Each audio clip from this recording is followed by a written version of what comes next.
जय माँ। सबसे पहले तो ये भजन जिन्होंने गाया, जिस प्रकार से गाया, जिस भाव से गाया, बहुत अद्भुत था। और उसके बाद फिर 1972 का सुनील दा का म्यूज़िक सब कुछ नीरवता की ओर ले जा रहा था। और यही प्रार्थना है कि उस नीरवता से ही वह वाणी प्रस्फुटित हो जहाँ से शब्द का जन्म होता है। श्री अरविंद के जीवन को जब हम देखते हैं या उसके बारे में लिखते हैं तो अक्सर लोग उसको इन भागों में, स्लॉट्स में, कंपार्टमेंट्स में डाल के देखते हैं। स्टूडेंट, उसके बाद रिवॉल्यूशनरी, फिलोसोफर, योगी, पोइट, इत्यादि इत्यादि अनेकों कंपार्टमेंट। लेकिन अगर जैसे व्यक्ति वास्तव में बटा हुआ नहीं होता है, हालांकि ऐसा प्रतीत होता है, और कालखंड के हिसाब से हम कह सकते हैं कि कौन सा पक्ष सामने था, किंतु ये भी उतना ही सत्य है कि श्री अरविंद की क्रांति में एक कवि का बहुत ही संवेदनशील हृदय दिखाई देता है। और ना केवल कवि का संवेदनशील हृदय, उस क्रांति में एक योगी की झलक भी पाई जाती है। उस क्रांति के पीछे एक अद्भुत फिलॉसफी, एक अद्भुत दर्शन छिपा हुआ है। यही चीज़ हम उनकी सभी धाराओं में देखते हैं। उनकी कविता में एक क्रांति है, उनकी कविता में एक योगी है, उनकी कविता में एक ऋषि है। उनकी कविता में जो कहा गया कि लवर ऑफ मैनकाइंड, ये शब्द मुझे बहुत अच्छा लगता है सी आर दास का, profit of nationalism and lover of Mankind. ये सारी चीज़ें हर जगह हमको दिखाई देती हैं। उनके दर्शन में एक काव्य है, उनको जो दर्शन इवन जो उन्होंने प्रोज के रूप में लिखा है, और दर्शन में एक क्रांति है।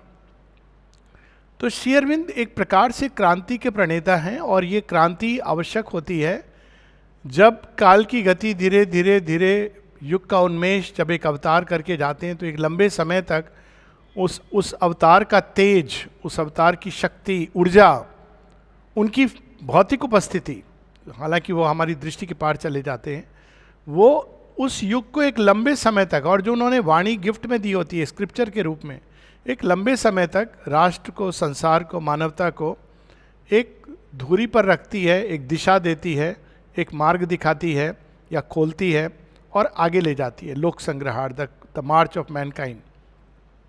लेकिन कालांतर में मनुष्य उस ऊर्जा को धारण नहीं कर पाता है, और या तो वो ऊर्जा क्षीण होने लगती है, विलुप्त तो हो नहीं सकती है जो चीज़ भगवान की प्रारंभ की हुई है, किंतु क्षीण होने लगती है। साथ में मनुष्य उसके साथ अनेकों छेड़छाड़ करके बहुत अपने ही कई दर्शन उसके चारों तरफ बना लेता है, और धीरे धीरे इस प्रकार से धर्मस्य ग्लानि, जिसकी बात श्रीमद् भगवत गीता करती है, वो अवस्था होती है।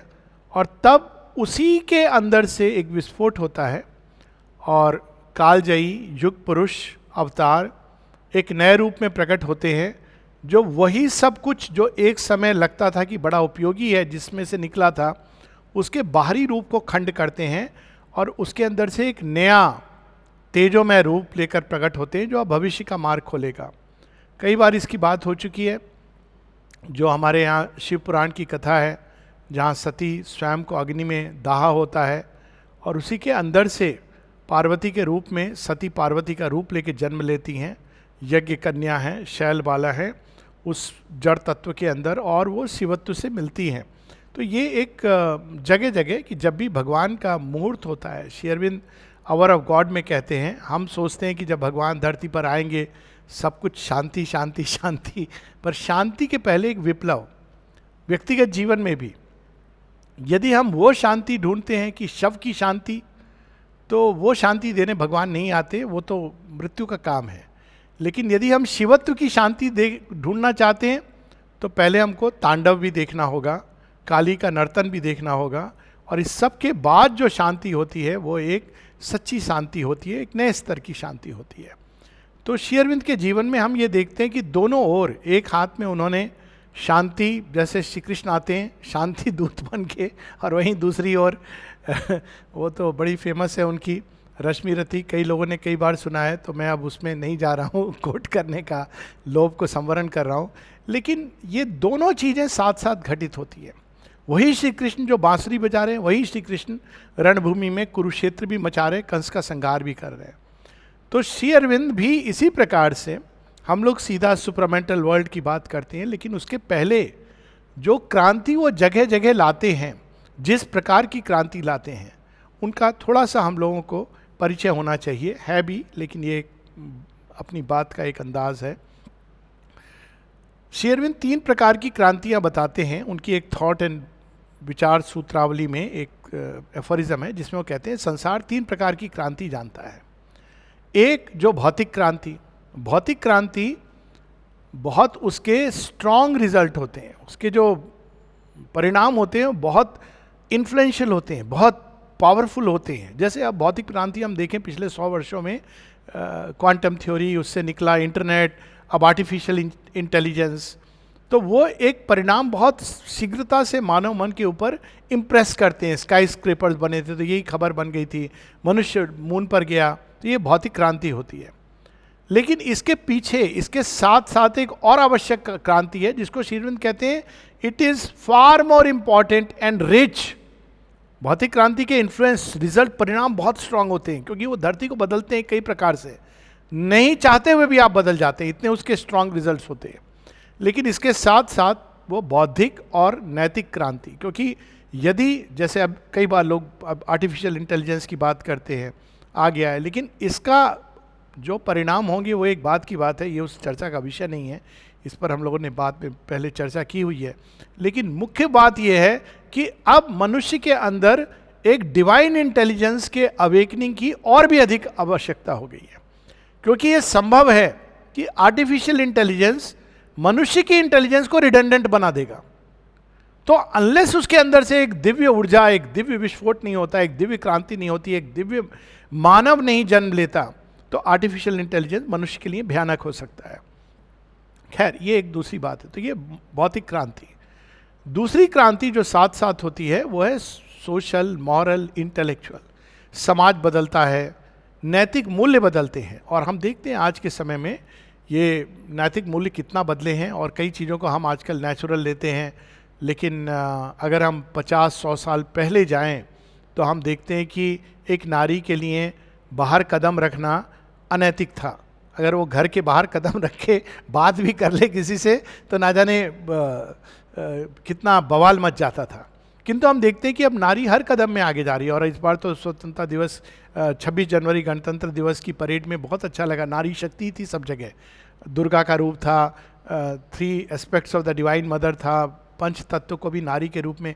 तो ये एक प्रकार की सामाजिक क्रांति है, नैतिक क्रांति है, क्योंकि इसके साथ कई चीज़ें जुड़ी हुई हैं। एक फ्रीडम ऑफ चॉइस जुड़ी हुई है हर वर्ग के लोगों को। तो ये एक दूसरी क्रांति होती है। इसके पीछे बौद्धिक क्रांति होती है, क्योंकि यदि मनुष्य के विचार नहीं बदलते तो ये क्रांति बहुत दिन तक चलती नहीं है। लेकिन इससे भी अधिक श्री अरविंद कहते हैं तीसरी जो क्रांति है वो सबसे बड़ी होती है, spiritual is the great sowing.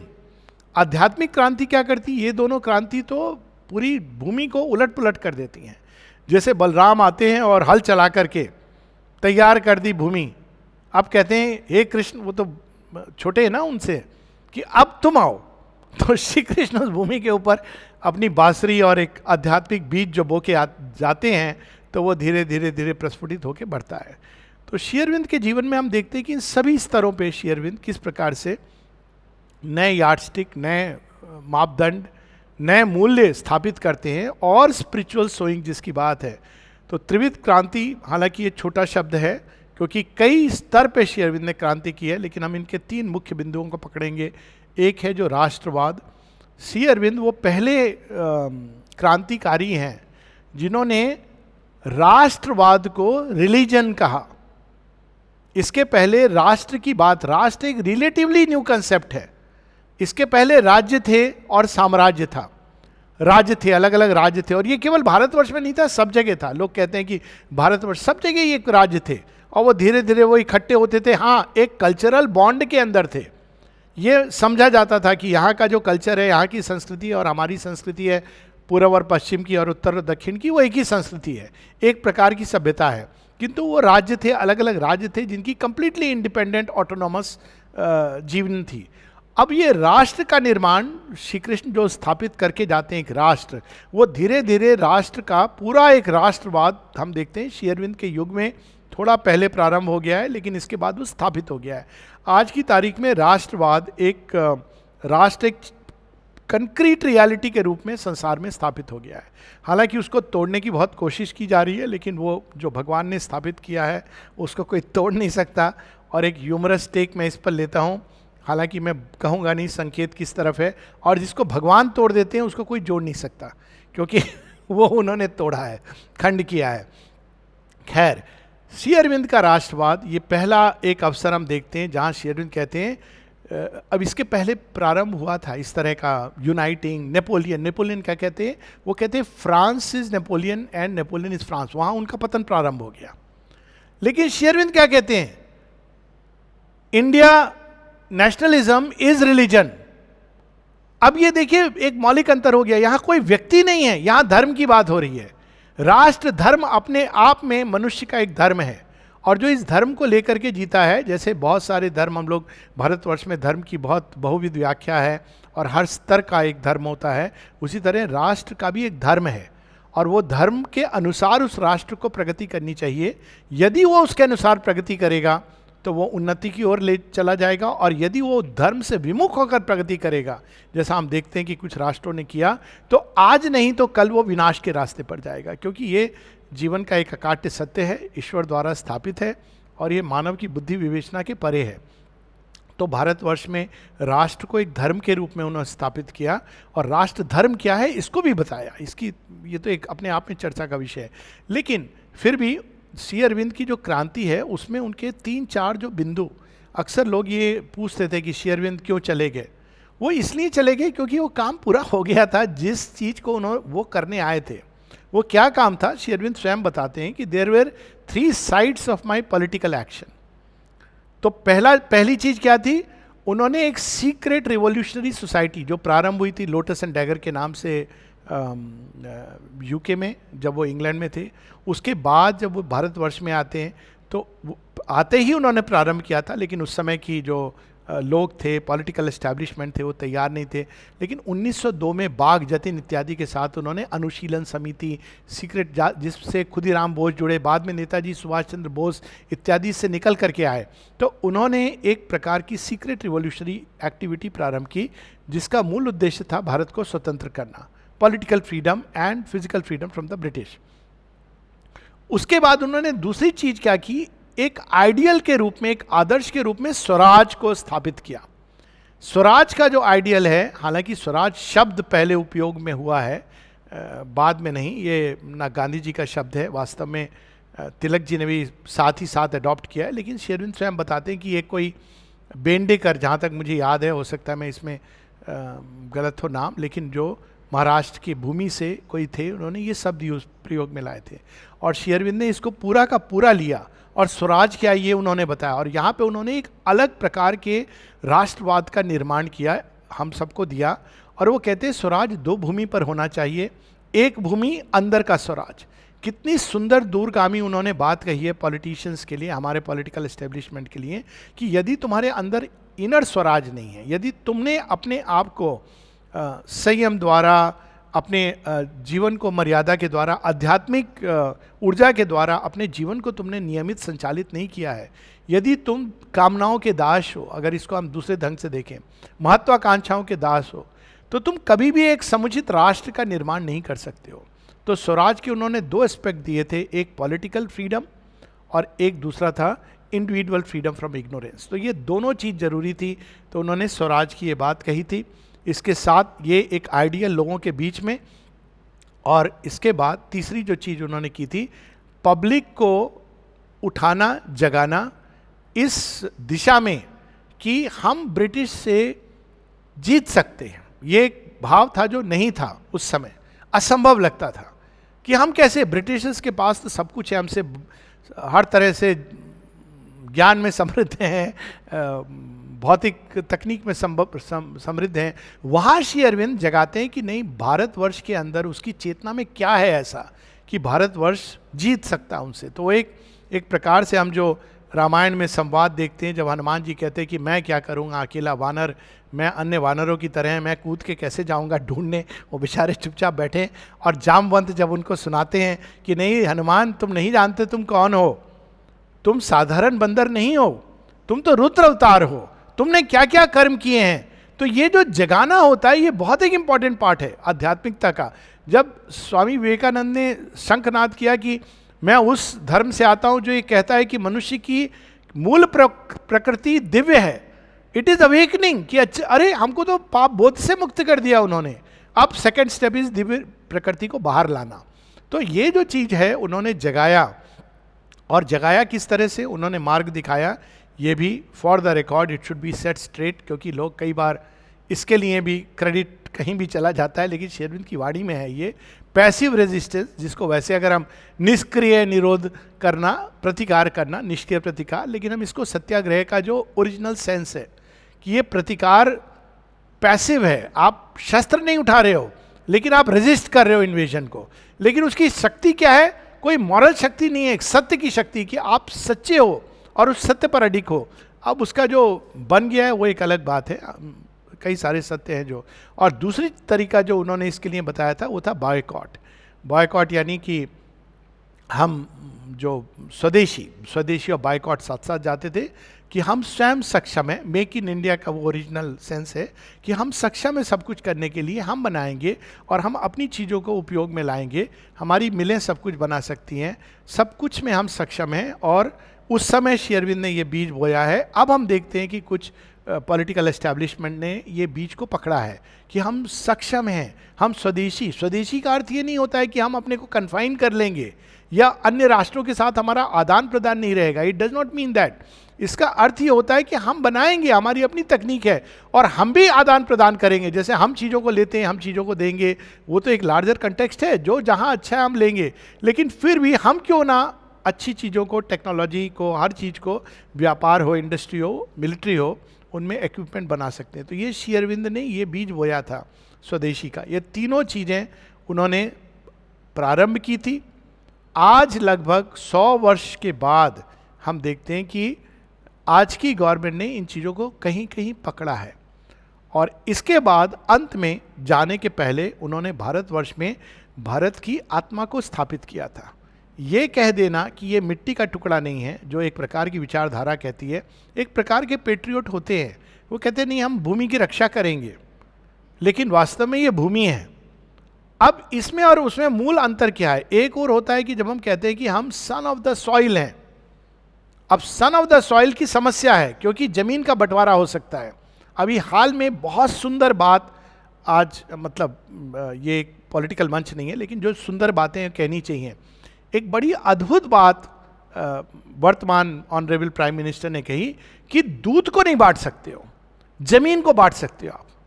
दूध कैसे बांटोगे? अब ये देखिए, दूध क्या, एक ही माँ का दूध। माँ कौन है? राष्ट्र। भारत हमारी माता है, माता का बंटवारा नहीं हो सकता है, भूखंड का बंटवारा हो सकता है। अब देखिए एक डिफरेंस कितना कुछ बदल देता है। यदि वो केवल भूखंड है तो बट सकता है, तुम एक टुकड़ा ले जाओ, तुम एक टुकड़ा ले जाओ, तुम्हारा मन नहीं है।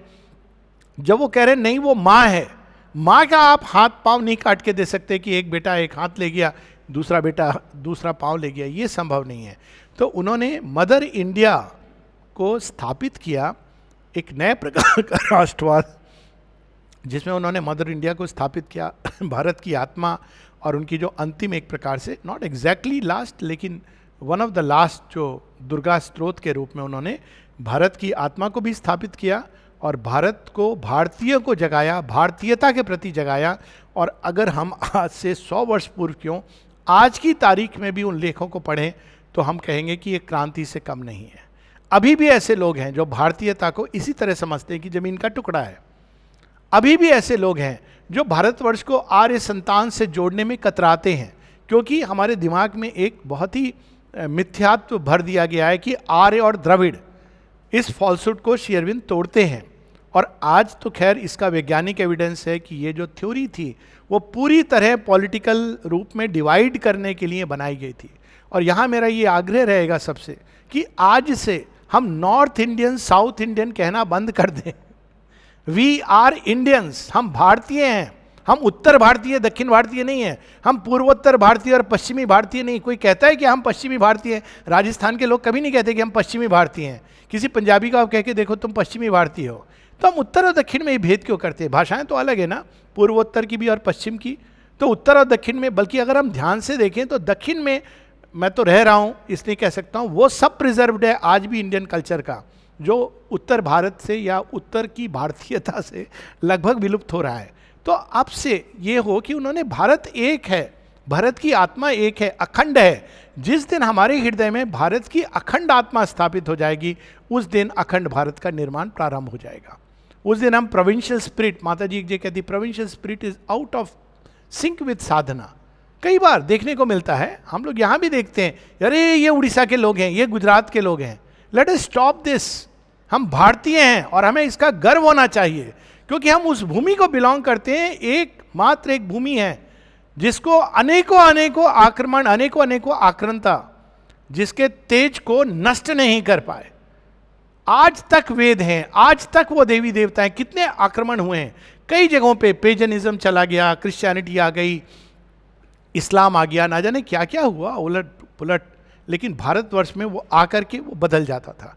तो कोई ऐसी शक्ति और ऊर्जा है और इसका गर्व होना चाहिए। तो श्री अरविंद ने एक नए प्रकार की क्रांति जो आज भी अपना औचित्य रखती है। और मैं तो समझता हूँ कि कोई भी व्यक्ति यदि भारतीयता क्या है इसको जानना चाहता है तो please read Shri Aurobindo, his writings on India, nationalism, on वो नेशनलिज्म एज रिलीजन, हिंदुइज्म क्या है, कंट्री क्या है, देश क्या है। वो बताते हैं कि दो प्रकार की हिंदुइज्म है। ये बात तो स्वामी विवेकानंद ने भी कही है, लेकिन वो बताते हैं कि एक तो है जो किचन की, रसोई की हिंदुइज्म, जो कुकिंग पॉट और यूटेंसिल में अपना भगवान ढूंढती है, कि बर्तन अच्छे से मांज दिए, अच्छी बात है, लेकिन ये तो सब जगह होना चाहिए। और हम केवल शुद्ध शाकाहारी खाते हैं तो हम हिंदू हैं। लेकिन कहते हैं एक दूसरे प्रकार की हिंदुइज्म है, वो एक विशाल भूमि पर जागती है। वो केवल एक जीवन शैली नहीं है, वो एक ऐसी जीवन शैली है जो जीवन को निरंतर विकास की धारा से जोड़ती है। Just to say it's a way of life is to mislead, क्योंकि वे ऑफ लाइफ तो फिर लोग कहेंगे कुछ भी हम कर रहे हैं। नहीं, it's a way of life. सनातन धर्म एक वे ऑफ लाइफ है जो हर धर्म को, हाल में कोई कह रहा था कि सनातन धर्म है तो फिर क्या इस्लाम, सिख, बुद्ध नहीं है? वो भी सनातन धर्म के हिस्सा है, वो माने ना माने, क्योंकि जो भी चीज ऊपर की ओर उठती है, लेकिन वही इस्लाम जब डिस्ट्रॉय करता है तो वो ना केवल सनातन धर्म, किसी धर्म से नहीं जुड़ा हो सकता है। लेकिन कोई भी चीज जो विकास की ओर ले जाती है, सनातन धर्म क्या है? It's a wide fire, lifting everything, purifying everything, refining everything. मनुष्य के अपग्रेडेशन के लिए सनातन धर्म, हमारे सॉफ्टवेयर और इवेंचुअली हमारे हार्डवेयर, देह तक के अपग्रेडेशन के लिए सनातन धर्म। तो कोई भी धारा इसमें जुड़ सकती है।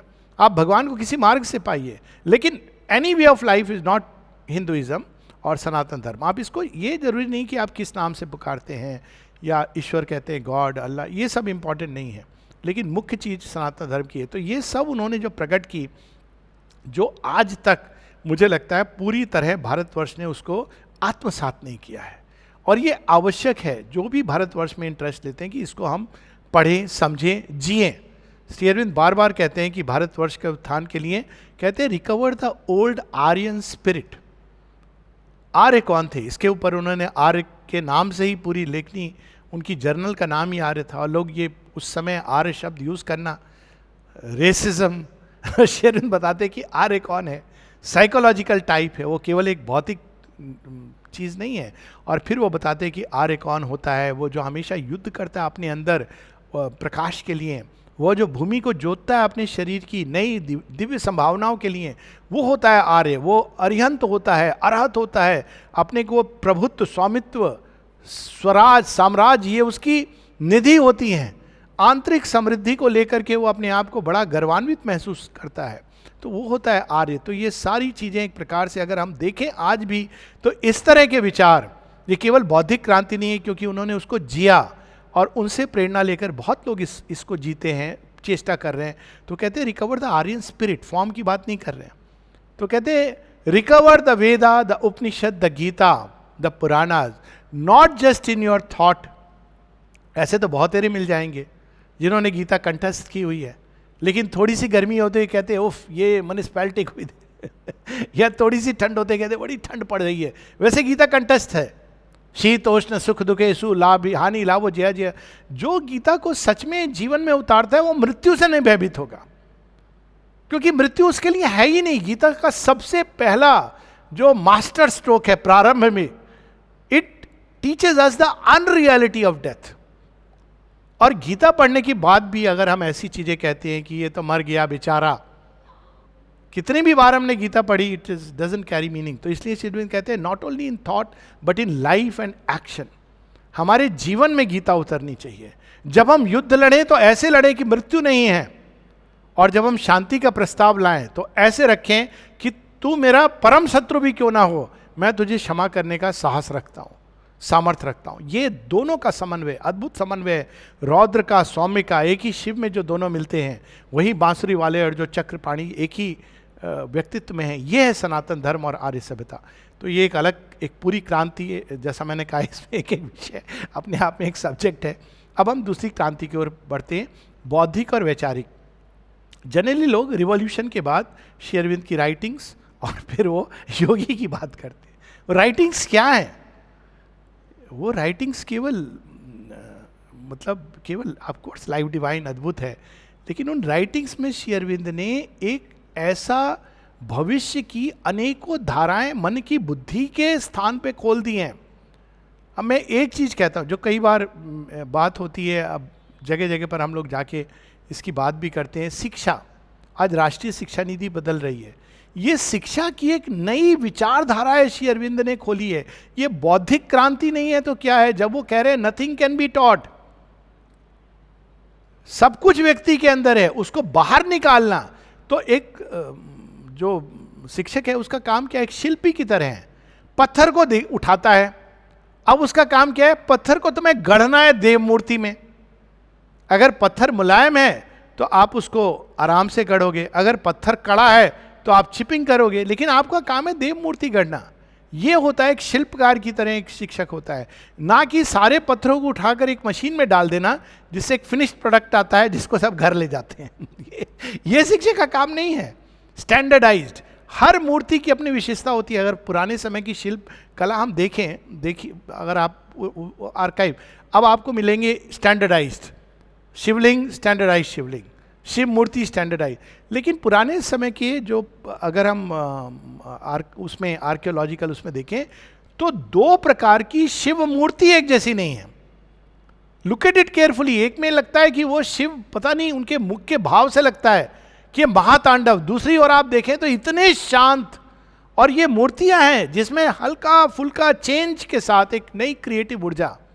तो ये जो विविधता है जिसके द्वारा उन्होंने शिक्षा में every child to be treated uniquely, शिक्षा के उसमें क्रांति, ये अपने आप में एक बहुत बड़ा विषय है। जैसा मैंने कहा, प्रत्येक पर शायद अध्यात्म के संवाद में हुआ ही है, पहले भी हुआ है जहाँ तक मुझे स्मरण है, हर एक फील्ड में। दूसरा, हेल्थ के जहाँ तक मानव हेल्थ की जो वो आवश्यकता है स्वास्थ्य की, उसमें उन्होंने एक नई क्रांति कि हम लोग, अब श्री अरविंद के पहले हम लोग कैसे देखते थे, ये भौतिक है, ये वायरस है, बैक्टीरिया है, फिजिकल कॉज है, कोलेस्ट्रॉल है, हार्ट है, और ये स्पिरिचुअल है। और दोनों को जोड़ने वाली कड़ी क्या होती थी? हार्ट अटैक हो गया, डॉक्टर के पास जा रहे हैं, भगवान को प्रे कर रहे हैं, वो कोई मैजिक मिरेकल कर देंगे। अभी भी यही सोच है। और कई बार श्री अरविंद के नाम से ऐसे संस्थान खुले, जैसे शिक्षण संस्थान खुले, श्री अरविंद के नाम से स्वास्थ्य संस्थान खुले, लेकिन वो यही कर रहे हैं, एक रिलीजियस सेंस में इसको कर रहे हैं। लेकिन श्री अरविंद ने स्वास्थ्य को, मानव शरीर को, इसको एक कंप्लीटली नई दृष्टि दी है। एक ऐसी क्रांति है जिसके इतने दूरगामी परिणाम होने वाले हैं। और आज वैज्ञानिक इसकी बात कर रहे हैं कि वास्तव में स्वास्थ्य की जो कुंजी है वो हमारे अंदर है। अल्टीमेटली वो किस तरह से कह रहे हैं, वो ऐसे बड़े इस तरह का वर्ड नहीं करते हैं कि the key is inside you, they will say it's all about your immunity. बात वही, आप सीख जाइए इम्यून सिस्टम को कैसे सुदृढ़ करना है, तो आधी समस्याएं, 90% समस्याएं दूर हो जाएंगी। सुदृढ़ करने के आंतरिक तरीके क्या हैं, श्री अरविंद माता जी हमको बता रहे हैं। और इस विस्तार में वो अपने आप में, जैसा मैंने कहा, एक चर्चा का विषय है। तीसरा, बौद्धिक क्रांति पे उनकी एक राइटिंग है जो अक्सर 100 पेज के ऊपर है, 125 पेज, 150 पेज होगी, और अगर सब इकट्ठा करो तो 250 पेज बन जाएगी। Science of consciousness. एक शब्द के द्वारा उन्होंने विज्ञान और अध्यात्म को जोड़ दिया, क्योंकि लोग बाहर से जोड़ने की चेष्टा कर रहे थे, अभी भी यही करते हैं। कैसे करते देखो, हमारे यहाँ आज मैं पढ़ रहा था, बड़ा अच्छा लगता है पढ़ के कि 108 सीक्रेट नंबर कैसे आया, तो यहाँ से सूर्य का चंद्रमा का डिस्टेंस, अच्छी बात है, बहुत अच्छी बात है, लेकिन इससे हमारे हृदय के अंदर ये भाव होना चाहिए, वो कौन सी मैथमेटिक्स है, वो कौन सी चेतना है जो हर जगह इस तरह से क्रिएट कर रही है। क्रिएट्रिक्स कॉन्शियसनेस क्या है? हम ये तो कहते थे कि क्रिएटर है, और दूसरा कहते थे ये संसार है। सृष्टि और सृष्टिकर्ता को जोड़ने वाली कड़ी क्या है? ऑफ कोर्स हम उसको, उस कड़ी को दिव्य शक्ति, दिव्य जननी, परमा माँ के नाम से बड़े इंटीमेटली जानते हैं, लेकिन अगर उसको वैज्ञानिक भाषा में कहें तो चेतना, एक चित तपस है, एक विजडम है, पावर है जो इस सारी सृष्टि के पीछे है। जिस दिन ये शक्ति जिसको सब ढूंढ रहे हैं, यही कहानी रामायण में आती है, रावण भी ढूंढ रहा था, ऐसे नहीं वो माता सीता को लेने गया था, उसको पता था कि ये पावर अगर मेरे हाथ में आ गई, नवग्रह सब हैं, ब्रह्मा जी का वरदान लिया लेकिन इमॉर्टल नहीं है, लेकिन यदि ये पावर मेरे हाथ में आ गई और इनके साथ मेरा विवाह हो गया तो फिर कोई मुझे नहीं रोक सकता। और इसके लिए वो सब कुछ करता है, और परमा माँ जाती हैं कि चल तू भी कोशिश कर ले, क्योंकि पहले उसने पावर को हथियाने का शिव जी के द्वार से प्रयास किया था। तो शिव जी ने तो वो पूरा अंगूठे से जो दबाया, उसके बाद शिव स्त्रोत निकला। उसके बाद उन्होंने कहा अच्छा कोई बात नहीं है, अब ये मानव अवतार में है, शिव जी तो भगवान है, देवता है, उनको मैं नहीं ले जा सका, वो शक्ति को कैद करना चाहता था लंका में, अब मैं मानव लीला में लक्ष्मी जी को ले जाता हूं, वो आ जाएंगी तो सब कुछ मेरे पास संपूर्ण शक्ति आ जाएगी। लेकिन शक्ति नहीं आती है, संभव नहीं है इस तरह से आना। तो वो पूरी अगर हम कहानी देखें तो सब लोग, सारे वैज्ञानिक बोसोन पार्टिकल को नहीं ढूंढ रहे हैं, इन सब के पीछे जब आइंस्टीन कहते हैं यूनिफाइड फील्ड थ्योरी, तो वास्तव में वो फील्ड क्या है, और इसकी कल्पना आजकल पिक्चरों में आ गई है। मैट्रिक्स की बात करते हैं, इवन एआई में अब मैट्रिक्स की बात हो रही है, मैट्रिक्स को आप पकड़ लेंगे। अब ये सोचिए कि जिस दिन चेतना हम सबके अंदर है, यदि हम चेतना की सर्वोच्च संभावना को, सर्वोच्च स्थिति को पकड़ लें, एक हो जाए उसके साथ, तो कौन सी चीज़ है जो असंभव है, क्योंकि सारी सृष्टि वहाँ से निकली है। अब ये तंत्रों में इसका उल्लेख है, लेकिन वो अंत में वो कहते थे नहीं, संसार से अंत में क्या लेना देना, और वो चले जाते थे, पुरुष तत्व में विलीन हो जाते थे। किंतु ये आवश्यक है, वो पूरी एक साइंस ऑफ कॉन्शियसनेस है जो उन्होंने रिलीज की है पृथ्वी के लिए। इसके अलावा चौथा, दर्शन में अक्सर लोग पूछते हैं कि श्री अरविंद का दर्शन किस कैटेगरी में फिट होता है। अब ये कुछ इस तरह की बात है कि आप पूरे जो, आप गंगा को तो एक कमंडल में ले आए, आपने कहा कि ये गंगा है, और आपने उसको घर में बोतल में रख लिया, आकाश गंगा को कैसे लाओगे? आप उसको किस श्रेणी में फिट करोगे? तो कई बार कहना पड़ता है कि भाई प्लीज श्री अरविंद के हो वेदांत को एक टिपिकल द्वैत, अद्वैत, द्वैत अद्वैत, विशिष्ट अद्वैत इनमें ना डालो। श्री अरविंद ने स्वयं इससे मना किया है, बल्कि उनसे बहुत प्रेस करके जब किसी डिसाइपल ने पूछा, कहा you may call it realistic Vedanta as oppose to illusionist Vedanta. तो इल्यूजनिस्ट वेदांता क्या है कि बस मैं सेल्फ को जान गया बस, और वो तो बड़े सारे स्टैंडर्ड उपाय हैं, कठिन नहीं है, अगर एक निष्ठ होकर व्यक्ति करे तो वन कैन फाइंड इट। लेकिन रियलिस्टिक वेदांता इस संसार को निगेट नहीं करता है, संसार में भी वो भगवान का प्रकटन देख रहे हैं। आत्म बोध व भूत विजानता तत्र को मोहा का शोका एकत्वम अनुपश्यता। अब ये जो एक धारा जो कहीं कहीं हम ईश उपनिषद में कहीं कहीं देखते हैं, उसको श्री अरविंद प्रकट करते हैं, लेकिन वो केवल रिलीजियस थॉट और स्पिरिचुअल थॉट का समन्वय नहीं है। वो तो श्री रामकृष्ण परमहंस कर गए थे, किंतु वो हाईएस्ट स्पिरिचुअल थॉट को, लोएस्ट मटेरियल पॉसिबिलिटी, जो मटेरियली नहीं उसके नीचे जो अंधकार है, उनको जोड़ने का समन्वय करता है। ये चीज आज तक नहीं हुई है। हम देखते हैं कि पुराणों में लोकों का वर्णन है, 7 प्रकार के पाताल हैं और 7 प्रकार के और अन्य लोक है जिसमें भूमि मध्य में आती है। लेकिन इन दोनों के बीच लिंक क्या है? सीढ़ी है, चढ़े चले जाओ वहाँ पर। यहाँ दैत्य हैं, असुर है, इनका स्थान यहाँ है, यहाँ मनुष्य है, वहाँ देवता हैं। अपने स्थान से हटेंगे तो लड़ाई होगी, ये होता है, धकेल दिए जाते हैं। कभी कभी कुछ दानव जाके देवताओं को अपदस्थ कर देते हैं, जब इंद्र के अंदर बड़ा अभिमान आ जाता है। That's an old story. लेकिन अब वो इन, जब तक ये दैत्य, असुर, राक्षस, यहां तक कि पिशाच उसके भी नीचे, ये रूपांतरित नहीं होंगे, तब तक तो देवासुर संग्राम चलता रहेगा। और जब तक देवासुर संग्राम चलेगा तब तक कभी विष निकलेगा, कभी अमृत छलकेगा, परमानेंट सॉल्यूशन नहीं होगा। तो श्री अरविंद एक यहाँ नई बौद्धिक क्रांति, एक केवल एक दर्शन के स्तर पे, कि this must change, base must change.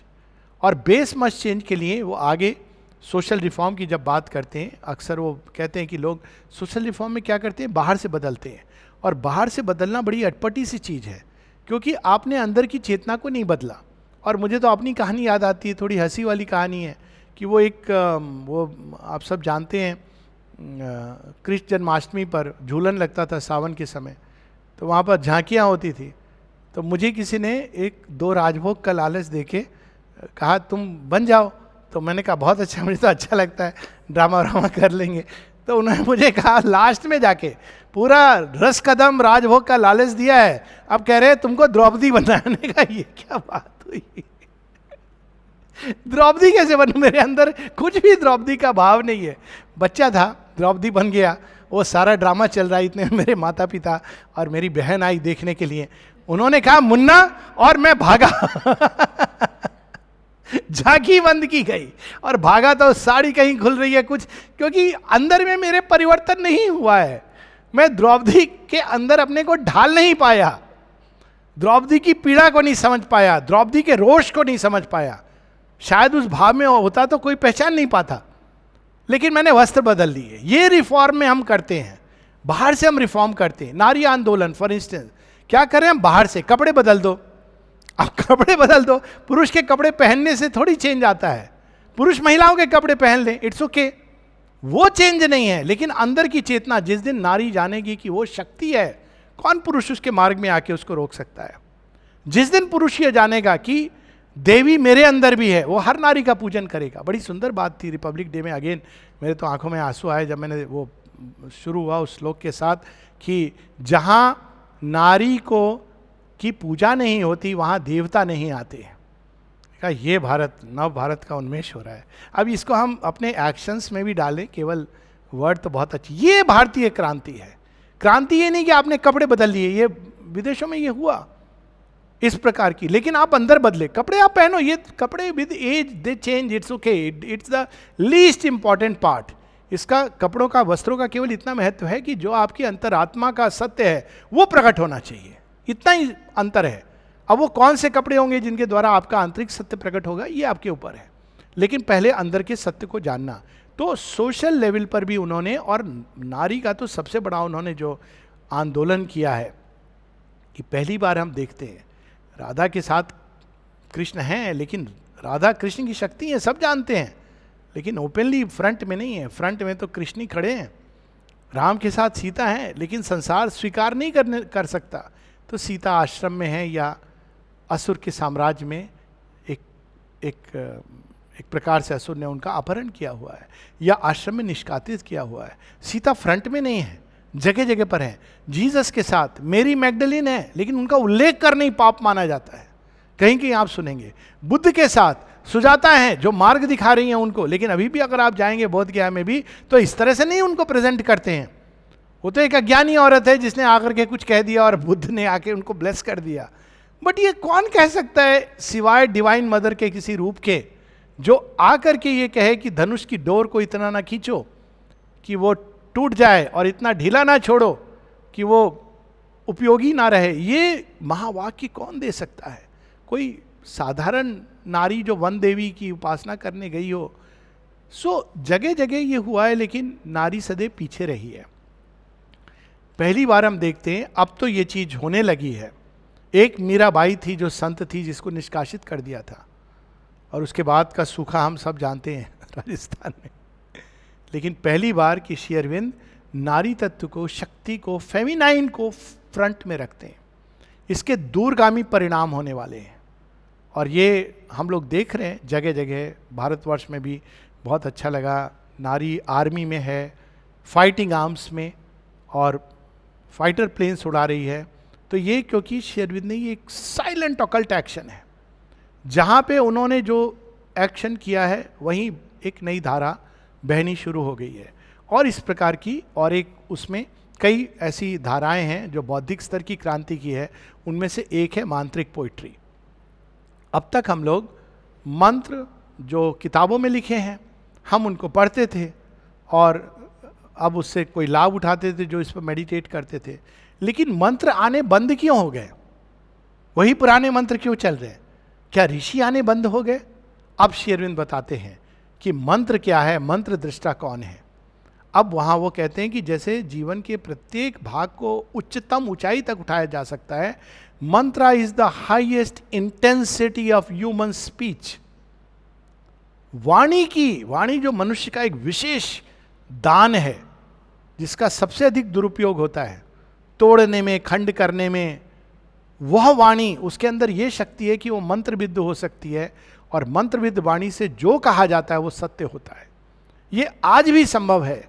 आज भी हम अपनी वाणी को, वाणी के संयम द्वारा, तप द्वारा, जिसकी बात गीता करती है लेकिन वो पाटली करती है, उस स्तर पे ले जा सकते हैं कि हम कह सकें कि जो मैं कहूँ वह वेद है, क्योंकि वो वेद वाणी कोई किताब की वाणी नहीं है। अंदर के सत्य को, संसार के अंदर छिपे सत्य को आत्मा साक्षात्कार करती है और वाणी का रूप देती है। Highest intensity of human speech उस दृष्टि से क्रिएट किए गए थे भारतवर्ष में। क्यों ऐसा है कि लिटरेचर की धारा कालिदास पे आके रुक गई? और कई बार मुझे ये लगता भी कि आज भी जब हम भारत की ग्लोरी की बात करते हैं, करनी चाहिए, तो हम वेद, उपनिषद, गीता, पुराण, उसमें उपवेद, 4 वेद, 108 उपनिषद, इसकी बात करते हैं। उसके बाद इतना रिच लिटरेचर है साइंस में, जस्ट प्योर लिटरेचर में, काव्य में, जिसकी हम बात नहीं करते हैं। जैसे एक फेवरेट है कालिदास, तो श्री अरविंद ये सब स्पष्ट करते हैं। इतिहास की बात करते हैं but not as literature, just as literature. Valmiki and Vyasa, Shri Aurobindo कहते हैं वाल्मीकि, व्यास और कालिदास, ये तीनों एक ऐसे स्तंभ हैं, केवल लिटरेचर की दृष्टि से हम देखें तो अद्भुत हैं। तो श्री अरविंद केवल इसकी बात नहीं करते हैं, हमको वो फ्यूचर पोइट्री के प्रयोग द्वारा हमको बताते हैं कि मंत्र क्या है। अब लोग कहेंगे ठीक है, श्री अरविंद के लिए आसान था, लेकिन what about us?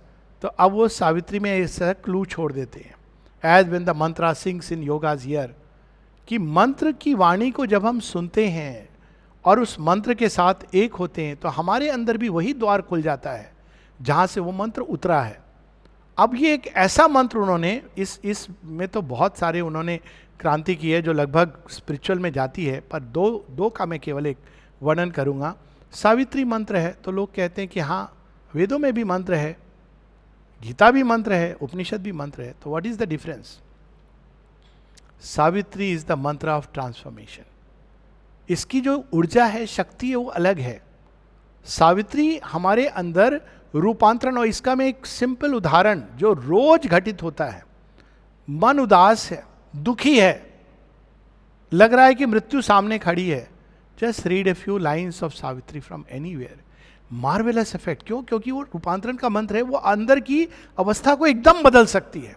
Of course अगर रिसेप्टिविटी है तो बहुत अच्छी बात है, किंतु उसके अंदर ये पावर है कि वो रूपांतरित, अब रूपांतरण अल्टीमेट सेंस में भी है, लेकिन रूपांतरण बहुत सारी हमारी अवस्था है जो बड़ी डिप्रेस्ड है, अगर कोई चीज़ को हम पढ़ते हैं केवल उसके प्रभाव से हम मृत्यु के, मैंने तो देखा है अपने एज ए चिकित्सक, मैंने लोगों को मृत्यु के भय से मुक्त होते हुए देखा है। टर्मिनल स्टेज कैंसर में मृत्यु सामने खड़ी है। मैंने सुना था कि भागवत सुनने से परीक्षित को, राजा परीक्षित को मृत्यु के भय से मुक्ति मिल गई थी और दुंदुभी भी मुक्त हो गया था, पढ़ा था, लेकिन सावित्री से मैंने देखा है। क्यों? उसके अंदर वो पावर ऑफ ट्रांसफॉर्मेशन है।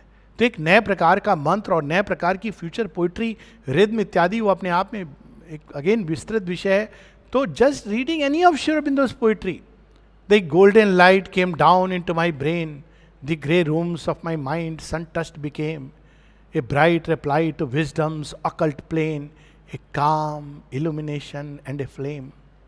Thy golden light came down into my throat, and all my speech is now a tune divine, a pain song of thee, my single note. My words are drunk with the immortal wine. Thy golden light came down into my heart, smiting my life with thy eternity.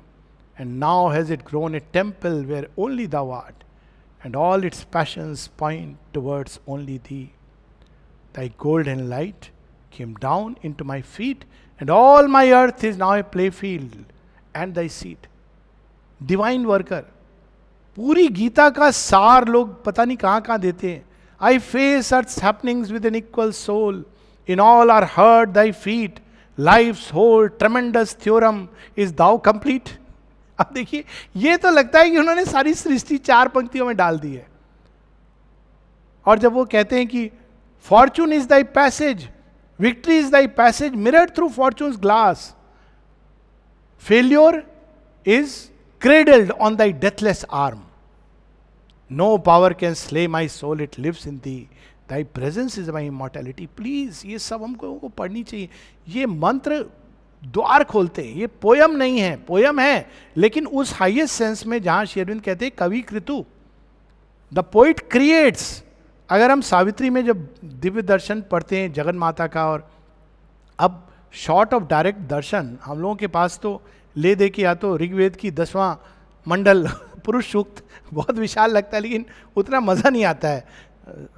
Bhagavad Gita का मज़ा आता है, थोड़ा विश्व रूप का दर्शन बड़ा मज़ा आता है कि थोड़ा चलो यही second hand report, direct reporting मिल गई. लेकिन सावित्री में जगह जगह divine mother at the head she stands of birth and toil and fate, पढ़ के ऐसा लगता है कि जगन माता सामने खड़ी. ये होता है कवि का कार्य. और श्री अरविंद डिवाइन मदर को, सुप्रीम लॉर्ड का दर्शन हमारे लिए सहज सुलभ कर देते हैं. ये सब उस क्रांति का रूप है क्योंकि उन्होंने एक नया रूप दिया है. It is not just poetry, it is future poetry, it is मंत्र ऑफ द हाईएस्ट ऑर्डर. और इसमें एक अंतिम कड़ी एक मंत्र की जहां तक बात है, अक्सर हम लोग अभी भी करते हैं, या देवी सर्वभूतेषु शक्ति रूपेण संस्थिता, या देवी सर्वभूतेषु शांति रूपेण संस्थिता. उसके बाद नमस्तस्ये नमस्तस्ये नमस्तस्ये नमो नमः. अब इसमें और श्री अरविंद ने जो प्रकट किया उसमें क्या डिफरेंस है? श्री अरविंद ने क्या प्रकट किया? इन सबको जोड़ के उच्चतम तक ले गए. हम लोगों ने सच्चिदानंद स्वरूप भगवान की तो बात सुनी है, लेकिन आनंदमयी, ओम आनंदमयी, चैतन्यमयी, सत्यमयी परमे. एंड सी द ऑर्डर, सच्चिदानंद नहीं, आनंद से प्रारंभ हो रहा है. इट इज हर आनंदा जो सृष्टि को सस्टेन कर रही है. वह आनंद हमारे लिए, जब हम उस आनंद की ओर खुलते हैं, वो हमारे अंदर चित्त तपस को क्रिएट करता है. दुखी व्यक्ति अंदर में चित्त तपस को नहीं क्रिएट कर सकता है, और वह चित्त तपस हमारे अंदर सत्य का उद्घाटन करता है. What a beautiful. तो डू वी रियली नीड, ये मंत्र जो हैं वो अपनी जगह उपयुक्त थे, लेकिन अब हम एक नए जगत में प्रवेश कर रहे हैं. और ओम नमो भगवते, श्री अरविंद आए, ओम नमो भगवते. माँ कहती है I am invoking the divine of tomorrow, भविष्य के. तो ये सारे बहुत सारे मैं तो थकूंगा नहीं, लेकिन समय की सीमा है. तो और भी कई बौद्धिक स्तर पे क्रांतियाँ, और अंत में आध्यात्मिक क्रांति जो सोइंग है.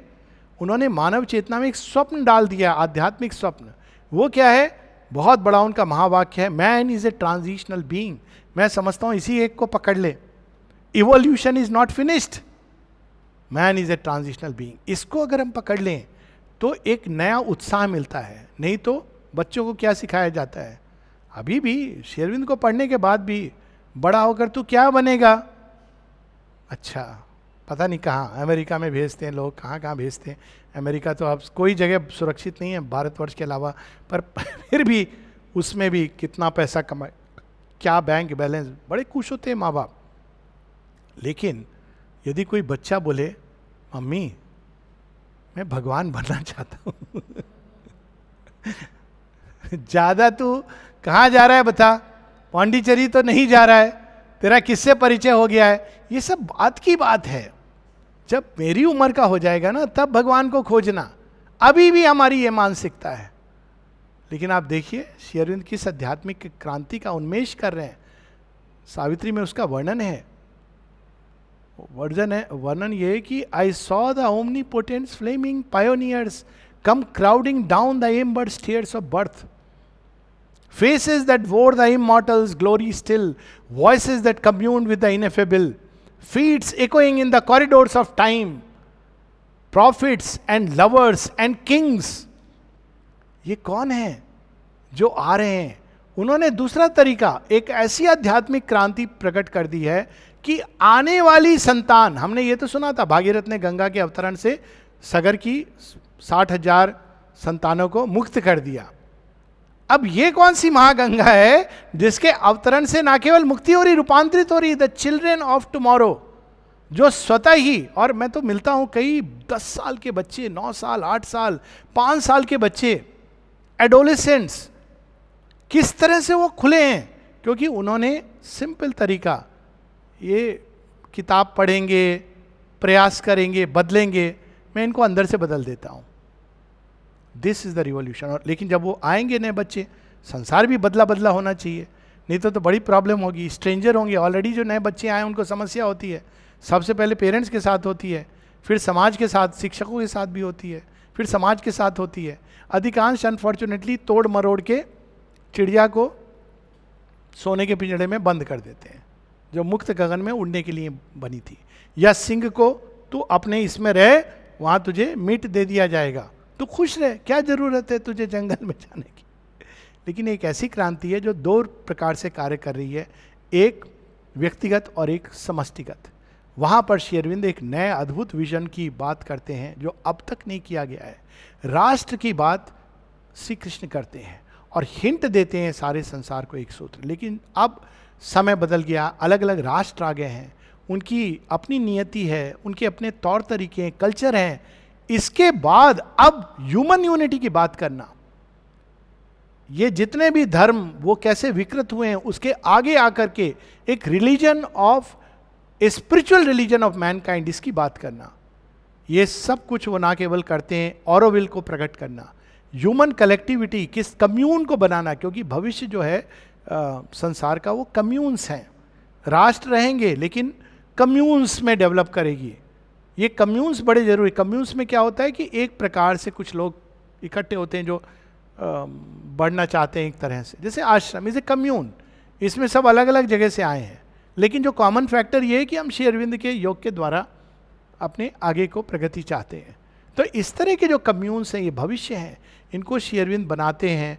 तो एक व्यक्तिगत लेवल पर उन्होंने जो त्रिविध रूपांतरण की बात की है, सॉरी समय नहीं है इसलिए इसको नहीं जा सकेंगे, लेकिन मूल रूप से व्यक्ति के अंदर उसकी चैत्य सत्ता को निकालना, इसकी बात आज तक केवल हिंट दिए गए हैं।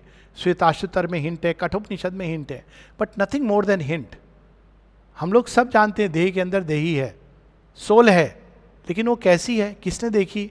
भारतवर्ष में भी उस सोल को भूत, आत्मा, भूत प्रेत इससे समझते हैं, लेकिन वो सोल क्या है उसको पाया जा सकता है, एक हुआ जा सकता है।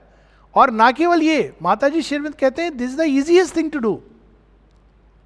सेल्फ रियलाइजेशन ये सब दूर की बात है, इस चाबी को ढूंढ लो, इसको पकड़ लो, immediate programme find the soul, और उस चैत्य के माध्यम से सारी प्रकृति के अंदर turn to the right and the light, discerning intelligence जो सोल के टच से अवेकन होती है। हम लोग self realisation with a capital self की तो बात करते रहे, वो तो सीधा विश्व के परे जो परमात्मा है, लेकिन यहां पर चैत्य सत्ता जो हमारा व्यक्तिगत इंडिविजुअल डिवाइन है, जो हमें गाइड करेगा रादर देन कोई रूल बुक, वो चैत्यकरण या सोल के द्वारा पूरे जीवन का, प्रकृति का चेंज। उसके बाद मनुष्य की चेतना, उसकी ऊर्जा, उसकी कैपेसिटीज का उन्नयन, रीजन की जगह, आज बड़ी सुंदर किसी ने एक भेजी थी, शेरिन की एफोरिज्म है, replace reason with ordered intuition. Reason का काम क्या है? ऑर्गेनाइज करता है डेटा, वो केवल सेंसेस ने डेटा दिया उसको ऑर्गेनाइज करके कहता है ये सर आपकी फाइल है, सारा सच इसके अंदर है, लेकिन सच नहीं है, क्योंकि डेटा कहां से मिला है? सेंसेस से मिला है। वो सच कैसे हो सकता है? सेंसेस अगर सच बताती हैं तो ये सच हो सकता है, लेकिन सेंसेस तो रिपोर्ट करेक्ट करती नहीं है, तो रीजन फाइल बना के सिस्टम्स के रूप में हमारे ब्रेन के अंदर डाल देता है। किसी चीज का सत्य, मैटर, हाँ रीजन की एक फाइल बनाई हुई थी उसने, फिजिक्स, मैथमेटिक्स हम कहते हैं, लेकिन शेरविन कहते हैं कि सत्य रीजन द्वारा नहीं जाना जा सकता, इंट्यूशन के द्वारा। और वो अंतर्भास में हम कैसे उठें, जगें, और फिर रीजन का क्या स्थान रहेगा? इंट्यूशन द्वारा जो हम सत्य को रिसीव कर रहे हैं उसको वो ऑर्गेनाइज करेगा, गूंथेगा, और उससे जो चीज प्रकट होगी वो सही होगी। उसमें वो सेंसेस का डेटा ले सकता है, कई बार हम देखते हैं, शेरविंद कहते थे उसका फोटो देख करके वो फोटो के पीछे क्या है. तो it can take the initial data from the senses, but it will not stay with the limited truth of the senses which is hardly any truth. It will use it, वो उसको उपयोग में लाएंगे उस चीज के सत्य, तब वो चीज हमारे सामने आएगी कि एक जाने सब जने या एक विज्ञाति सर्वम, वो तब हमारे सामने प्रकट होगा. तो ये सब कुछ उन्होंने इस सेकेंड लेवल पे जो स्पिरिचुअलाइजेशन, जिसमें सेल्फ रियलाइजेशन, ये सब कुछ है. देवताओं से परिचय, देवियों से परिचय, उन शक्तियों से, ऊर्जाओं से परिचय जो विश्व को चलाती हैं. मतलब एक प्रकार से वर्ल्ड पर्सनैलिटी, एक एक व्यक्ति जो इस दिशा में बढ़ेगा वो अपने आप में पूरे विश्व को संचालित करने का सामर्थ्य रखेगा. It is the next step in the making. इस तरह से वर्ल्ड लीडर्स बनेंगे, उस तरह से नहीं कि वो जो टिपिकल मैनेजमेंट स्कूल में, इस तरह से. और ये हम देखें पुराने समय में कैसे कैसे ये लीडर्स थे भारतवर्ष में, एक से एक. तो ये स्पिरिचुअलाइजेशन ऑफ मैनकाइंड. उसके आगे वहाँ भी रुकते नहीं हैं, क्योंकि स्पिरिचुअलाइजेशन का प्रयास हुआ था. वैदिक ऋषि, नई नई विधाएं उनके अंदर डेवलप हुई थी, लेकिन वो कोलैप्स करती हैं क्योंकि जड़ तत्व का आधार स्ट्रांग नहीं है. तो वापस ग्रेविटी की फोर्स को नहीं समझना, मतलब फिजिक्स में यूनिफाइड फील्ड नहीं आना. ग्रेविटी की फोर्स क्या है, that is the ultimate challenge. क्योंकि मैटर के अंदर बाकी सब हैं, electromagnetic, weak, positive forces of attraction, repulsion, where is gravity coming from. तो वो ग्रेविटी की फोर्स को समझना, उसका समन्वय करना. तो ये जब तक ये जड़ तत्व रूपांतरित नहीं होता, तब तक ये सारा जो उत्कृष्ट सिविलाइजेशन होगा, ट्रॉय का था, मायन सिविलाइजेशन था, एंशिएंट इंडिया में था, वो ध्वस्त होगा. तो श्री अरविंद चाहते कि नहीं, I want a perfect building, कभी प्रलय ना हो, कांस्टेंट प्रोग्रेशन हो. तो वो सुप्रामेंटल रूपांतरण है. ये आध्यात्मिक क्रांति का भी अल्टीमेट रूप है. आध्यात्मिक क्रांतियाँ हुई हैं, इस तरह की हुई हैं जिन्होंने सोशल रिफॉर्म का रूप लिया, जिन्होंने कहा कि कास्ट सिस्टम नहीं है, सब लोग एक हैं, गरीब. ये वास्तव में देखा जाए तो इट्स नॉट स्पिरिचुअल रिवॉल्यूशन, पर यह है कि स्पिरिचुअलिटी के आधार पर कि सब लोग एक हैं. वो भजन है ना, बड़ा सुंदर सुंदर भजन है, वो वैष्णव जनते सो कहिए पीड़ पर आई जाने रे, बड़ा सुंदर भजन है. लेकिन पीड़ पराई जानना और उसका बाहर से शमन करना काफी नहीं है. पीड़ा के मूल में जाकर उसका निराकरण करना, ये रियल शमन है. तो ये सारी अल्टीमेट सॉल्यूशन, और इस सब के लिए मनुष्य के जीवन को एक बहुत क्रांतिकारी परिवर्तन लाना है. माता जी श्री अरविंद ने पूरा मार्ग बताया है, उल्लेख किया है, और यहाँ तक कहा है कि हमको जो भविष्य है उसको अपने अंदर केवल अंश रूप में नहीं, पूरी तरह स्वीकार करके आत्मसात करना है. स्पष्ट कहते हैं श्री. ये ऐसा नहीं चलेगा कि थोड़ा सा ये थोड़ा सा ये, दो पाटन के बीच में साबुत बचाना. कोई दो नाव में पांव रखना डेंजरस है. यहाँ दो नाव से कोई दो विचारधाराओं की बात, एक पूरा पास्ट है जो ईगो, डिजायर, उसमें मॉडिफिकेशन, सात्विकता, रिलीजन, गॉड, वहाँ पे इस पर आधारित है. उस पर माता जी ने रानी रासमणी फिल्म देख के कमेंट भी किया है. और एक पूरा नया जगत है जो ईश्वर का व्यक्ति के अंदर दिव्य संकल्प के द्वारा प्रकटन, चैत्य को इंडिविजुअल का आधार बना के, जड़ तत्व को पूरी तरह नमनीय और रिजु बना के, ग्रहणशील बनाकर पूरे जीवन का, व्यक्ति का और समाज का और संसार का रूपांतरण है. मनुष्य को इन दो धाराओं में चुनाव करना है, और उसके चुनाव पर ही उसका व्यक्तिगत भविष्य निर्भर करेगा. संसार का भविष्य तो नियंता ने स्वयं आके नियत कर दिया है, निर्धारित कर दिया है. Spiritual transformation is now inevitable. वैसे भी वो इनएविटेबल था, क्योंकि जो अंदर छिपा है वो तो प्रकट होगा आज नहीं तो कल. लेकिन अब उन्होंने उसको निर्णायक मोड़ दे दिया है. हम लोगों का बस इतना सा काम है. माता जी कहती हैं कि the permanent solution lies in spiritualisation of the race. और माँ कहती है मैं तुमसे केवल एक चीज़ मांगती हूँ और कुछ नहीं. तुम्हारे हृदय में अगर सिंसियर यस है, सिंसियर वर्ड इंपॉर्टेंट है, सिंसियर यस है, सत्य निष्ठा से तुम कहते हो हाँ, बाकी सब मैं देख लूंगी. तो ये एक अद्भुत क्रांति के हम लोग दहलीज पे खड़े हैं. और अब संसार को ये दो भागों में बांटा जा रहा है. एक जो पुराने जगत से चिपका हुआ है, आज नहीं तो कल उसका विनाश होना है. माता जी की भविष्यवाणी है, मैं कोई व्यक्तिगत वो नहीं कर रहा हूँ. और दूसरा वह जगत जो जन्म ले चुका है, स्ट्रांग होता जा रहा है, और ऐसे लोग हैं जो अधिक अधिक उससे जुड़ते चले जा रहे हैं, और वो अंत में अभ्युत्थानम अधर्मस्य तदात्मान सृजाम्यहम्, ये उनके साथ जीवन में घटित होगा। अभी यहीं रुकेंगे क्योंकि एक सीमाहीन संवाद है। नमस्ते, जय माँ, वंदे मातरम। बहुत बहुत धन्यवाद डॉक्टर आलोक पांडे जी, हमारे प्रिय आलोक भैया। बिल्कुल श्री अरविंद त्रिविध क्रांति अपनी इस वार्ता में यूँ कहिए उन्होंने गागर में सागर भर दिया है, और कोई ऐसा पक्ष नहीं छोड़ा कि जिसे इतनी देर के अंदर, कुछ मिनटों के अंदर उन्होंने समाहित ना कर दिया हो।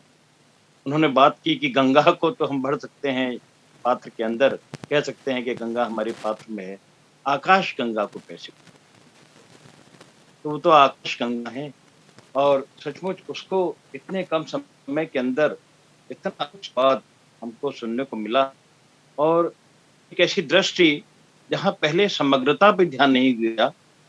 वो त्रिविध क्रांति है, सामाजिक मूल्यों की क्रांति, चाहे राष्ट्रवाद हो, जैसा कि उन्होंने कहा माननीय आलोक भैया ने कि नेशनलिज्म इन रिलीजन की बात उन्होंने की, स्वराज का आदर्श रखा, आंतरिक स्वराज का आदर्श रखा।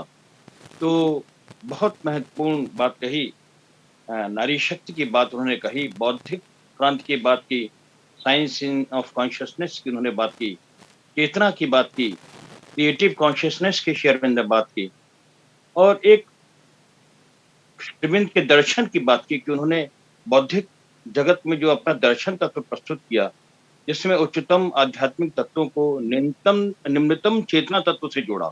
ये बहुत बड़ा सूत्र वाक्य उन्होंने हमको दिया है कि श्री अरविंद ने ये जो दर्शन प्रस्तुत किया, संभवतः इससे पूर्व कभी नहीं हुआ, जैसा उन्होंने कहा कि उच्चतम आध्यात्मिक तत्व को निम्नतम चेतना तत्व से जोड़ दिया। उनका ये दर्शन तत्व है। द्रौपदी का बड़ा सुंदर उनका अपना व्यक्तिगत उदाहरण था, और उन्होंने नारी तत्व की सही अर्थों में स्थापना की। श्री अरविंद ने मांत्रिक पोइट्री की शुरुआत की, और फ्यूचर पोइट्री उनकी भावी कविता सावित्री, जैसा कि डॉक्टर साहब ने बताया कि सावित्री इज द मंत्र ऑफ ट्रांसफॉर्मेशन, और वो कहते हैं कि सावित्री मृत्यु से भय से मुक्ति दिलाती है। अपने व्यक्तिगत अनुभव बताए कि कैंसर के रोगी को भी मृत्यु का भय नहीं रहा। डॉक्टर साहब ने golden light divine worker poem पढ़ी, उनका ज्ञान अथाह है, और हम सबको बड़े आनंद की ऐसी गंगा में बहते हैं कि लगता है कि ये चलता ही रहे, चलता रहे। आनंदमयी, चैतन्यमयी, सतमयी परमे की डॉक्टर साहब बात की, और सबसे अंत में जो उन्होंने महत्वपूर्ण तत्व जुड़ा आध्यात्मिक क्रांति का, कि जैसा कि कहा कि man is the transitional being, और ये कहा कि इवोल्यूशन जो है अभी फिनिश नहीं हुआ है। ह्यूमन यूनिटी की श्री अरविंद ने बात की आध्यात्मिक क्रांति में, और मनुष्य की चेतना के उन्नयन की बात की, साथ साथ में मानवता का आध्यात्मिकरण और स्पिरिचुअलाइजेशन ऑफ मैनकाइंड की बात की, जड़ तत्व के रूपांतरण की बात की। तो इस तरह से अगर हम देखें तो आज की जो कुछ वार्ता थी वो इतनी अद्भुत वार्ता थी कि इतने इतने कम समय के अंदर और समग्र श्री अरविंद का जो है वो हमारे सामने प्रस्तुत हो गया। वो अति बहुत ज्यादा सीखने वाला था। मैं हृदय से उनके प्रति आभार व्यक्त करता हूँ श्री अरविंद सोसाइटी हिंदी क्षेत्रीय समिति की ओर से। और अभी हमारे पास 5 मिनट हैं, अगर डॉक्टर साहब इजाजत दें तो अगर किसी के मन में कोई प्रश्न हो तो आप अवश्य पूछिए अपनी शंका। जी जी, हाँ अवश्य, उनका आदेश है हमारे लिए, अवश्य। और कोई मन में जिज्ञासा हो तो आप अवश्य पूछिए इन 5 मिनट का सदुपयोग करते हुए। नमस्ते जी, जय श्री माँ। जी हाँ, आमंत्रित है। श्रद्धेदा नमस्ते, सुबोध बोल रहा हूँ। मेरा एक प्रश्न है,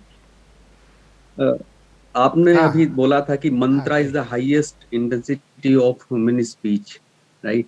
और उसमें होता भी है जब साधक साधना करता है तो मंत्रों से उसको बहुत एक लगाव हो जाता है और उनके द्वारा डिवाइन से कनेक्ट होने की कोशिश करता है।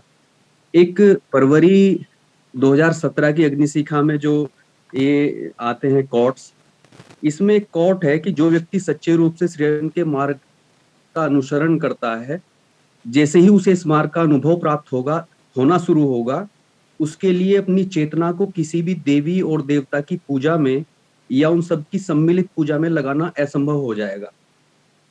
तो मेरा प्रश्न ये थोड़ा सा व्यक्तिगत है कि जैसे मैं श्री अरविंद के जो मंत्र हैं ओम आनंदमयी जो आपने बताया है, सावित्री का जो मंत्र है ओम तत्सवितुर्वरम, इनका जो अभ्यास करता हूँ उसके साथ साथ मेरे मन में कभी ये विचार आता है कि निर्वाण मंत्र जो माँ ने 4 शक्तियां बताई हैं उसका भी मैं जाप कर लूं, तो क्या ये अलग अलग चीजें हैं, इसको सम्मिलित नहीं किया जा सकता क्या?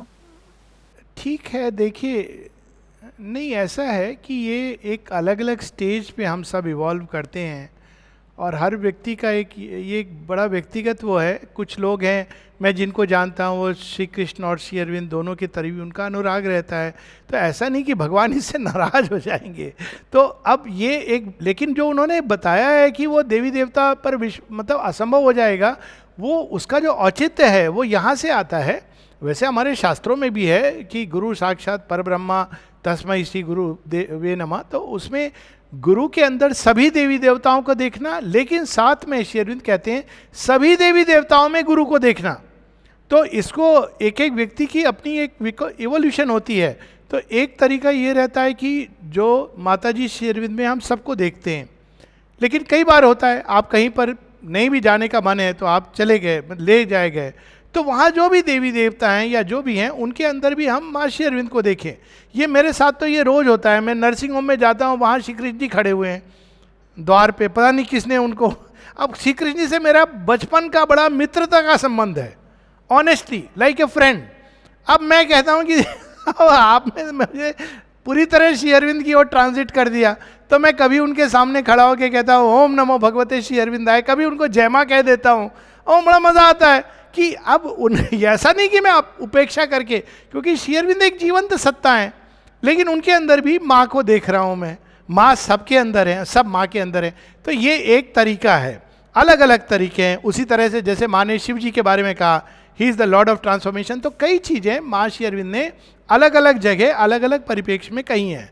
और कई बार ये जो एक आध कोई कोट होता है वो एक व्यक्ति विशेष को, एक व्यक्ति मतलब एक हाईएस्ट ट्रूथ है, लेकिन कोई इमीडिएटली हर व्यक्ति पर अप्लाई करेगा ये आवश्यक नहीं है। और खासकर हमको उसको ये नहीं समझना चाहिए कि अगर हम नहीं कर पा रहे हैं तो हमारे अंदर कोई कमी है, ऐसा भी नहीं है, क्योंकि वो धीरे धीरे भगवान ले ही लेते हैं। अब इसको मैं प्रैक्टिकल उदाहरण दूँ, हमारे एक मित्र हैं, उन्होंने पता नहीं कितने मिनिस्टर से उनकी जान पहचान है, तो वो जब उनको कोई मान लो ट्रैफिक पे रोक दे कोई पुलिस वाला, तो कहते हैं अपनी फ़ोटो दिखाते हैं, इसको जानते हो? अब वो दिखा दिया उन्होंने फ़ोटो, वो कहता है सर ये तो चीफ मिनिस्टर है यहाँ के। फिर दूसरा, इसको जानते हो? कहता है होम मिनिस्टर है। कहते हैं अब क्या चाहिए? कहते हैं सर आप जाओ। अब लेकिन अगर आप प्राइम मिनिस्टर के डायरेक्ट लाइन है तो आपको कुछ कहने की जरूरत नहीं है, आप कहीं जा रहे हैं तो वहाँ ऑलरेडी ये मैसेज चला गया है कि भाई ये मेरा बंदा है, इसको कोई कुछ नहीं करो। तो उसी तरह से देवी देवता का रोल है, अच्छी बात है, लेकिन यहाँ पर माँ कहती हैं कि उनकी पूजा करना। पूजा क्या होता है? हम उनको नमन नत होते हैं उनके सामने एज एन इंडिपेंडेंट पावर। यहाँ पर सचेत रहने की जरूरत है। ये नहीं कि हम उनको प्रणाम नहीं कर सकते या मंत्रोच्चार स्वाभाविक रूप से आता है, और कई बार पुराने मंत्र जिन्होंने सहयोग दिया है, लेकिन पूजा की जो बात होती है वहाँ हम किसी के अधीन स्वयं को करते हैं, वो नहीं होना चाहिए। Surrender must be only to the divine mother. तो ये भाव है, लेकिन इसमें एज वी सेड हर एक व्यक्ति अपने अपने ढंग से इवॉल्व करता है, कोई हार्ड फिक्स्ड रूल नहीं बनाना चाहिए। जब होगा तो अपने आप हो जाएगा। और ये बात सभी ने की है। श्री कृष्ण जब आए तो उन्होंने इंद्र की पूजा मना कर दी, गोवर्धन की पूजा स्थापित कर दिया। अब सोचिए उस समय बहुत लोगों को बुरा लगा होगा कि आप ये क्या कर रहे हैं, लेकिन आज कौन इंद्र की पूजा करता है? श्री कृष्ण कृष्ण है। तो उसी प्रकार से कई चीज़ें माँ श्री अरविंद ने स्थापित की हैं जो आगत काल में बहुत नेचुरल हो जाएंगी मनुष्य के लिए। तो उस तरह से देखना चाहिए, उसके लिए मन को बहुत कोई उलझन में नहीं डालना चाहिए। धन्यवाद। मतलब एक समस्या मेरी भी रहती है, लगभग सभी की समस्या होगी, हम लोग जो माँ श्री अरविंद के भक्त हैं, ये सुना है कि स्थानीय देवता के दर्शन करके उनको प्रणाम करना चाहिए। और जब हम किसी भी मंदिर में जाते हैं तो आंखें खुली होती है, तब तक तो वो देवता दिखाई पड़े होते हैं, भगवान दिखाई, और आंखें बंद करके जब प्रणाम करते हैं तो माँ की छवि आ जाती है। बस जब आप आंखें खुली में भी देखिए, ये सारे देवी देवता, माँ ने एक जगह लिखा ना, I am the mother of gods. किसी ने माँ से पूछा था कि माँ श्री अरविंद कह रहे हैं कि आपने सृष्टि की रचना की, लेकिन हमारे पुराणों में लिखा है कि ब्रह्मा ने रचना की, तो फिर क्या सत्य है? माँ कहती है श्री अरविंद ने ये भी बताया ना कि ब्रह्मा की रचना मैंने की, और अगर हम अपने ही ग्रंथों में जाएं, देवी भागवत पुराण में जाएं, तो उसमें यही है कि शिव ब्रह्मा विष्णु महेश उनसे निकले हैं। अब यहाँ डिफरेंस ये हो जाता है कि वही डिवाइन मदर जिससे ये सब निकले हैं, आफ्टर ऑल बिना शक्ति के तो संभव ही नहीं है ना कुछ भी, तो वही शक्ति जब मनुष्य रूप धारण करती है एज दी मदर, जिनको आज हम, तो वो बड़ा मजा आ जाता है उसमें, क्योंकि मानव लीला का अपना चार्म और आनंद है। तो यही डिफरेंस है, ये हमारे शास्त्रों में है ये चीज कहीं ना कहीं, कि जब तुम देवी साक्षात तुम्हारे सामने डिवाइन मदर खड़ी हैं, तो वो सारे तो उनसे ही निकले हैं, उनकी संतान हैं। पर फिर भी ये नहीं कि कोई चीज को निषेध किया जा रहा है, पर खुली आंख से भी। अब मैं जाता हूँ गणेश जी के मंदिर, मैं कभी अंदर नहीं गया हूँ, आपको मैं ऑनेस्टली बता रहा हूँ, ऐसा नहीं मुझे कोई प्रॉब्लम है, गणेश जी को मैं अपना बड़ा अच्छा लगता है, मुझे बड़े बड़े मुझे क्यूट गॉड लगते हैं, स्वीट। तो जब भी मैं उनके मंदिर के सामने से भी गुजरा हूँ तो एक बड़ा सुंदर आंतरिक संबंध है। मैं कहता हूँ अरे हाय, आप देखो इस घिरे हुए हो ये सब डिवोटीज से, ये कोई नारियल फोड़ रहा है, और मुझे बड़ा अच्छा लगता है, मानो मुस्कुरा के कह रहे क्या करूँ। अब मेरी ये समस्या है, अब ये उनकी समस्या है, लेकिन मैं अंदर जाके बैठ करके ध्यान ये सब नहीं करता, कभी नहीं गया हूँ, लेकिन I always felt a deep connect. हालांकि मुझे पता है कि जमीन भी माँ ने दी थी, वो सब स्टोरी पता है, और वो एक लिविंग सत्ता है ये भी मुझे मालूम है, लेकिन अब माँ के पास जा रहा हूँ तो फिर क्या जरूरत है। पर है ये सब कुछ सत्य है। पर कभी ऐसा हुआ है कि आप बाहर गए तो कोई ले गया कि ये मंदिर यहाँ का बड़ा विशेष है, तो आप चले गए, तो वहाँ भी माँ का एक रूप है, तो उस प्रकार से हम देख सकते हैं खुली आंख से और प्रणाम कर सकते हैं। डिवाइन मदर इन फॉर्म, जब मनुष्य के अंदर भी हमको माँ को देखना है तो देवी देवताओं में भी देख सकते हैं, कोई प्रॉब्लम नहीं है। बहुत बहुत धन्यवाद। और कोई प्रश्न? अब हमारा समय हो रहा है। मनोज भैया आप हैं क्या यहाँ पर? मनोज भैया से मेरा एक प्रश्न है कि आप कहाँ ट्रैवल कर रहे हैं? आपकी यात्रा ऐसे लग रही है कि अनंत की यात्रा। जगन्नाथ के रथ में। नमस्ते भैया, प्रणाम। प्रणाम भैया, मुझे तो पूरी वार्ता में सबसे अच्छी बात ये लगती है जब आप बोलते हो चेतना में परिवर्तन है। मैं खुश हो जाता हूँ कि चलो मैं बचा। ये सबको नहीं समझ आ रहा है आपका ये ह्यूमर। कि आपकी धर्म पत्नी का नाम है चेतना, लेकिन मुझे भी स्मरण आता है कि चेतना की बात होती है तो मनोज भाई का स्मरण आता है कि ये कहीं उल्टा ना समझ ले कि चेतना का। मैं बड़ा सुखद महसूस करता हूँ कि आपने मुझे स्पेयर कर दिया। फिर आप उसको एक्सप्लेन करते हैं तो फिर मैं गिर जाता हूँ कि अरे ये तो मेरे ही ऊपर बात है। अरे ये बिल्कुल, केवट ने कहा था ना कि मेरी नाव में बिना पांव धोए रख दो, कहीं स्त्री में ना परिवर्तित हो जाए। आपकी समस्या है कि मेरी पत्नी कहीं कुछ और ना बन जाए, चेतना में रूपांतरण नहीं, वो सर्व चेतना जो उनके अंदर भी है। Of course. ठीक है, हम लोग रुकें। भैया ने जो बोला गागर में सागर कोई अप्रोप्रिएट वर्क है, वो है उसके लिए कमेंट। इतनी सुंदर बात है, सब मंत्रमुग्ध। और मैं सोचता हूँ थोड़ा सा शांत होकर हम लोग इस चीज को आत्मसात करने का प्रयास करेंगे तो बहुत अच्छा होगा। बहुत धन्यवाद। जय माँ। धन्यवाद। जय माँ।